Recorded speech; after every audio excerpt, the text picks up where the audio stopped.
کہ اخلاق و وفا پیار کا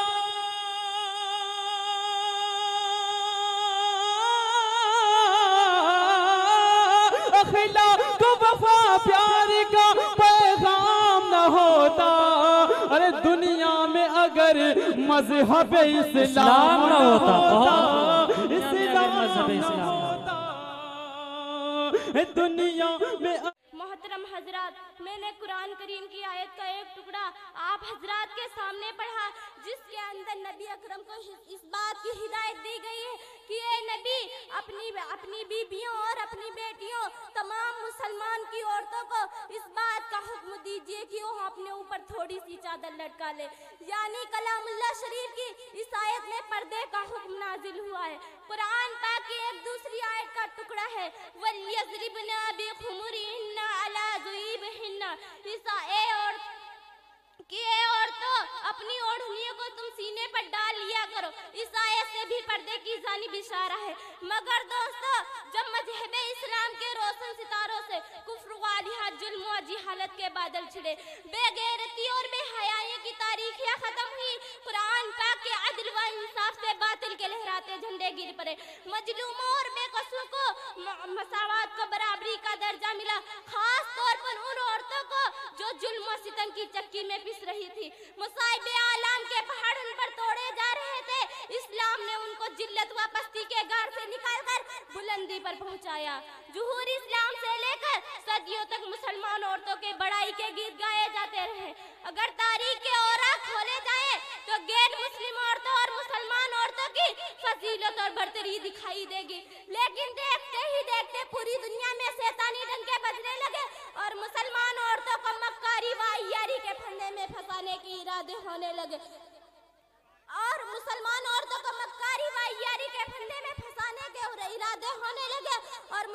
عورتوں کو ان کی گھر کی چار دیواری سے نکال کر سر عام بدنام و رسوا کرنے کی ان تک کوشش کی گئی۔ ایسے سماعی محفل بنا کر درندہ شفت انسانوں کے حوالے کیا گئے، پردے کی مخالفت میں لاکھوں شفاعت سیاہ کر دیے گئے کہ ان کی صرف ایک ہی سزا تھی کہ پردے کے گریبان کو چاک اور ریزہ ریزہ کیا جائے، عورت کو بے لگام اور بے حیا چھوڑ دیا جائے اور جو چاہے گل کھلائے۔ چنانچہ خواہشات ان کے پٹھوں کی آرزویں پوری ہوئی اور انہوں نے آہستہ آہستہ مسلم خواتین کو بہکا لیا۔ مسلم عورتوں نے بھی پردے جیسی عجیب نعمت کو پیٹھ پیچھے ڈال کر مردوں کے ساتھ کندھے سے کندھا ملا کر چلنا شروع کر دیا۔ پھر یہ نہ پوچھئے کہ اسلامی معاشرہ کن کن خرابیوں سے دوچار ہوا، کتنی مصیبت اور آفتوں کا سامنا ہوا۔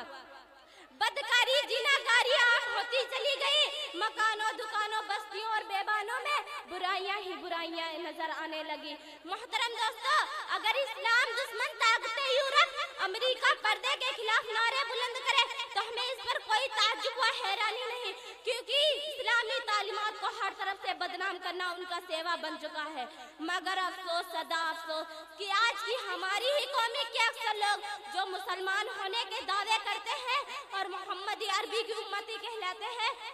وہ بھی اسی ذہنی غلامی کا شکار ہے۔ خاص طور پر انگریزی تعلیم یافتہ طبقہ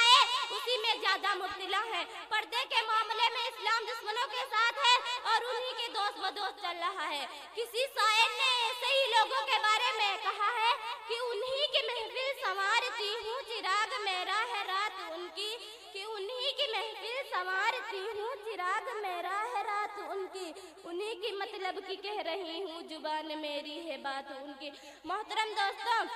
آج پردے کے مسائل کو لے کر مناظرہ بازیاں مضمون نگاریاں ہوتی رہتی ہیں، پردے کے خلاف تحریکیں چلتی رہتی ہیں۔ پردے کو ایک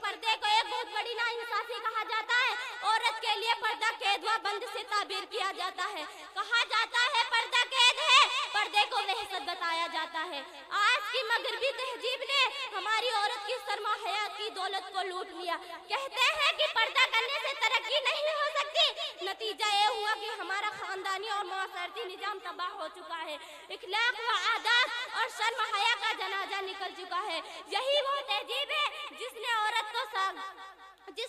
کو چراغ خانہ بنانے کے بجائے